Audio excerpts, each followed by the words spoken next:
तर लातूर जिल्ह्यातनं वाहणाऱ्या 3 नद्या तेरणा, तावरजा आणि मांजरा 2 दिवसांच्या संततधार पावसामुळे अगदी ओसंडून वाहत आहेत। नदीकाठच्या गावांना सतर्कतेचा इशारा देण्यात आलाय। मात्र लातूर जिल्ह्यातीलच मन्याड नदी पात्रात अजूनही अपेक्षित पाणी आलं नसल्याचं चित्र बघायला मिळत आहे। मन्याड नदीचा तळही पूर्णपणे झाकला नसल्याचं चित्र आहे।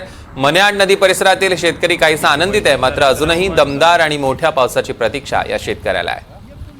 काय होते फ्रंटला आपण एकटं जाण्यात अर्थ महाराष्ट्रासह देशभरातल्या अनेक गावांमध्ये पुराण अक्षरशः थैमान घातलेलं असताना अनेक गावांमधल्या लोकांना मोठा पुराचा फटका बसलेला असताना अनेक लोक मृत्युमुखी पडत असताना लातूर जिल्ह्यामध्ये मात्र वेगळी परिस्थिती होती। पावसाचा खंड पडलेला होता आणि आता 2 दिवसापासून जर बघितलं तर लातूर जिल्ह्यामध्ये पावसाचा सततधार सुरू आहे आणि लातूर जिल्ह्यातल्या तावरजा, मांजरा आणि तेरणा या 3 नद्यांना पूर आलेला आहे। तिन्ही प्रकल्प अगदी भरून ओसंडून वाहत आहेत आणि या प्रकल्पामधले जर बघितले तर दरवाजे खुले सुद्धा केलेले आहेत।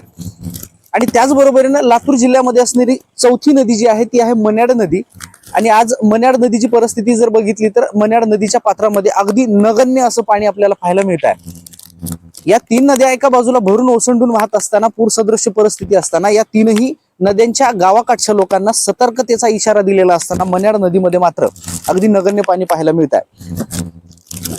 या तीनही नद्या भरून ओसंडून वाहत असताना लातूर जिल्ह्यामधल्या शेतकऱ्यांचा आणि पिण्याच्या पाण्याचा प्रश्न सुटलेला आहे। मात्र मन्याड नदीकाठच्या लोकांना अजूनही मोठ्या पावसाची प्रतीक्षा आहे आणि मन्याड नदीमधून पूर वाहून गेल्यानंतर मात्र या नदीकाठच्या शेतकऱ्यांची भविष्यातली पाण्याची चिंता मिटणार आहे आणि त्यामुळं अजूनही लातूर जिल्ह्यातल्या अहमदपूर तालुक्यातील शेतकरी जे आहेत ते मोठ्या पावसाची प्रतीक्षा करताना आपल्याला पाहायला मिळत आहेत।